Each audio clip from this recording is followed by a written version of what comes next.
Pierre Nantel.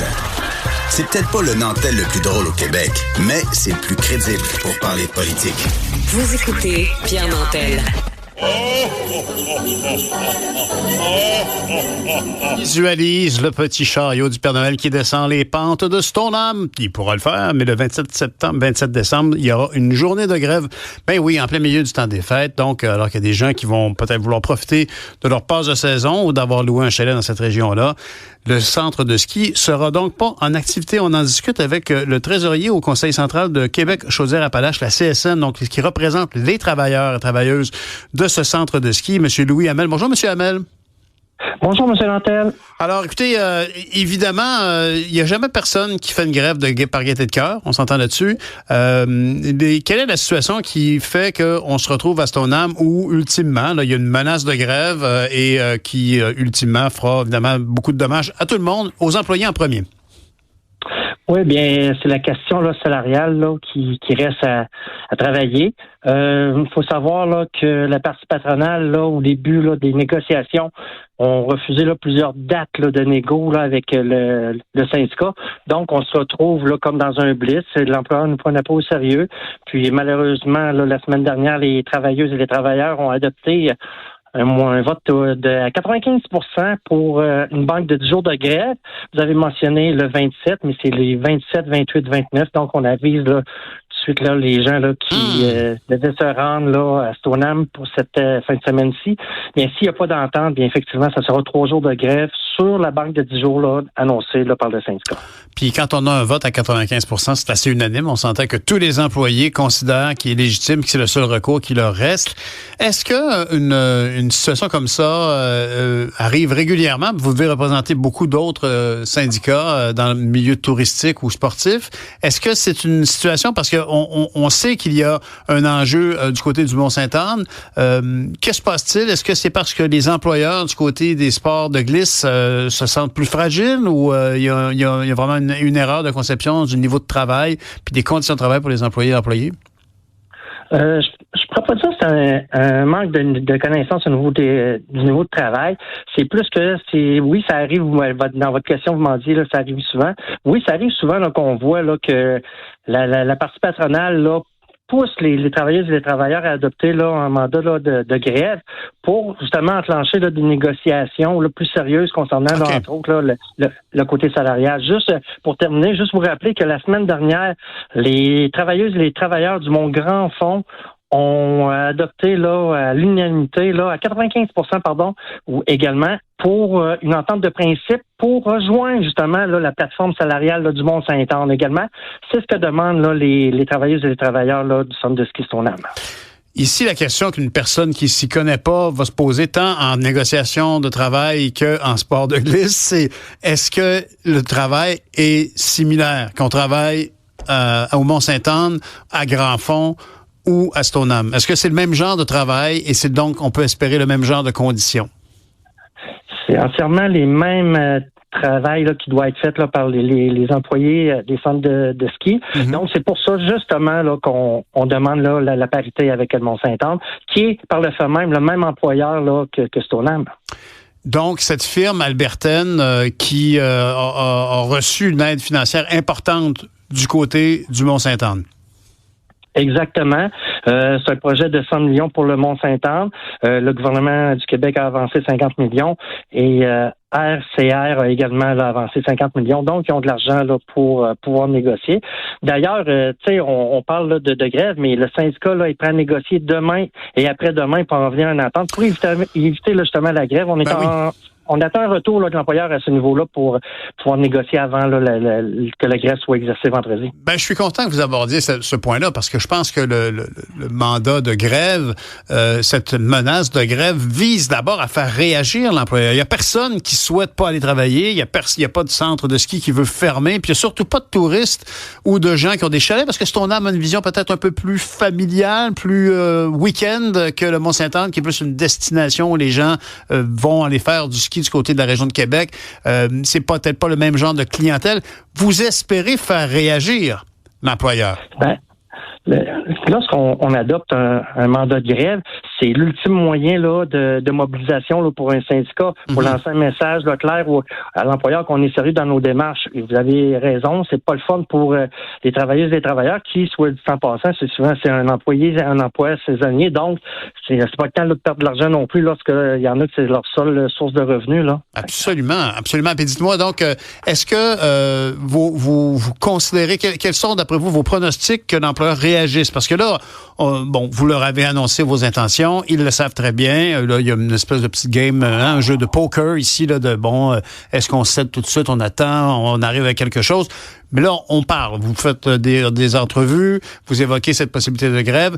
Est-ce que, hier, je parlais avec des gens dans le milieu de la petite enfance, dans les garderies, dans les CPE, où on évoquait à quel point la clientèle, des parents, des enfants qui fréquentent ces centres-là, était très solidaire de ce qui se passait pour les employés, pour des gens qui travaillent dans les centres de petite enfance. Est-ce que vous avez tendu la main à la clientèle des centres de ski ou si c'est pas un canal qui existe? Sans tendre la main à la clientèle, les gens ce matin là lors des bulletins de nouvelles, j'entendais là des commentaires là des clients là du centre de ski Stoneham, puis ils étaient d'accord avec les revendications là, du syndicat, puis oui, parce que c'est ça qu'ils disaient, le même employeur, le travail, salaire égal, là, c'est ça qu'ils disaient. Si Mont-Saint-Onge est long, pourquoi Stoneham il l'aurait pas alors qu'ils font le même travail? Puis il faut se rappeler qu'avec les déboires là, du Mont-Saint-Onge dans les dernières années, Stoneham, ça a été la vache à lait là, de RCR aussi, là.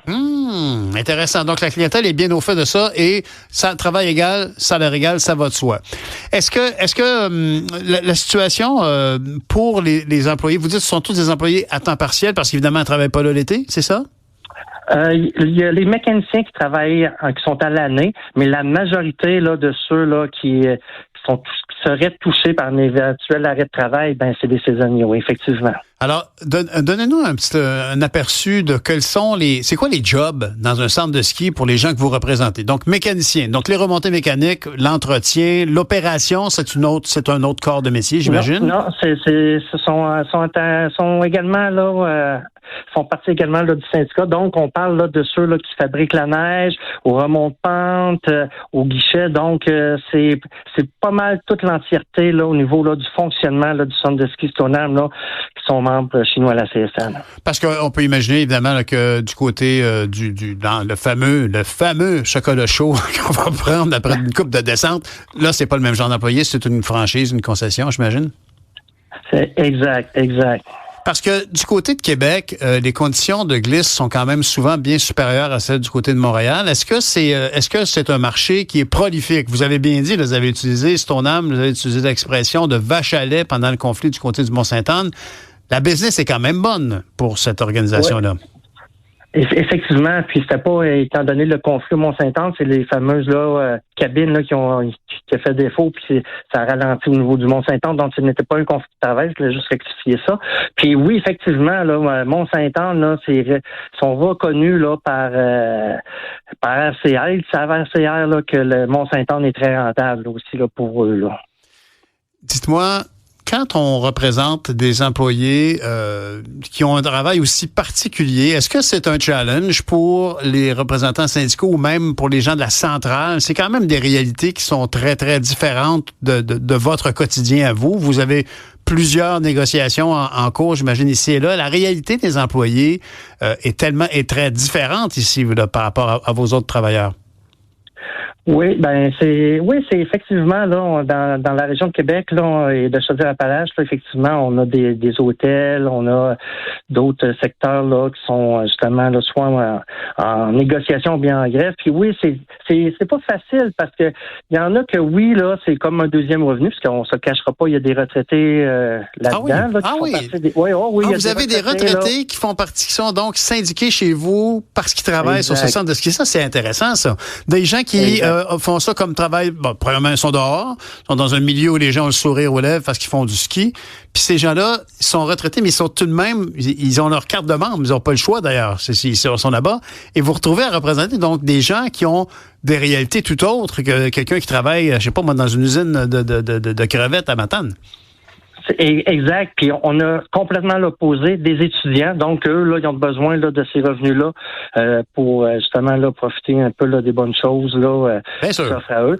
Fait que donc, comme vous avez mentionné, c'est pas évident, mais je vous dirais qu'au niveau là, moral et puis solidarité, au niveau des membres, c'est indéfectibles, là, sont vraiment là. Vous avez des votes à 95%, fait que je suis d'accord avec vous qu'il y a de toute évidence, il y a un esprit de famille dans tout ça, puis ça doit être beau à voir. Donc effectivement, je veux pas trop insister inutilement là-dessus, mais vous diriez, disons que dans un centre de ski comme celui-là, il y a la proportion de retraités sur la proportion d'étudiants, par exemple, c'est quoi à peu près? Je ferais peut-être un 40%, parce que moi, j'ai assisté aux rencontres qu'il y a eu avec le syndicat aux assemblées lorsqu'il y a eu là, des assemblées. Puis, à vue d'œil comme ça, là, je dirais peut-être un 40%. Donc.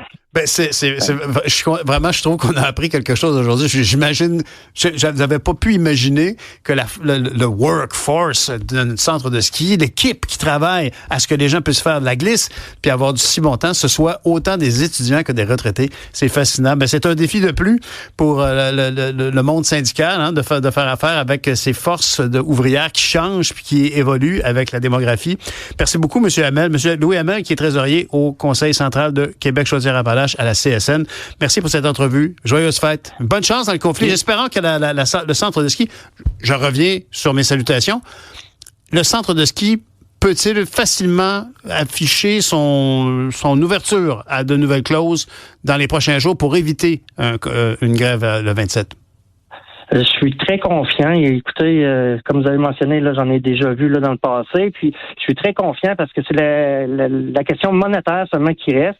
Puis un coup qu'il va avoir regardé là, on nous a dit qu'il attendait là, qu'il était en train d'analyser ses chiffres. Mais un coup qu'il va avoir analysé ses chiffres, selon moi là, ils vont bouger. Ils vont bouger. Puis ils ont les moyens de bouger parce que vous savez, hein, désolé de prendre encore un peu plus de temps, là, c'est que c'est pas, on cherche pas là à nuire à l'entreprise. Là, c'est pas ça pendant tout qu'on veut. On veut arriver à un accord là qui est équitable là, pour les deux parties. Puis le syndicat est prêt à faire un bout de chemin là-dessus. Moi, j'hésiterais pas à faire valoir l'écart d'âge entre les différents travailleurs de la station. Je trouve que c'est très gagnant de faire connaître que les deux générations, les trois générations qui sont présentes s'entendent sur le fait qu'ils peuvent faire un front commun à 95% comme ça. Je vous souhaite bonne chance, M. Hamel, et je souhaite bon ski à tout le monde, malgré tout. Merci. Joyeuse fête. Au revoir. Joyeuse fête à vous également. Au revoir. Merci. Cube, c'est aussi une expertise de la politique américaine avec Luc La Liberté. Radio, télé, balado, vidéo. Cube, un média pas comme les autres.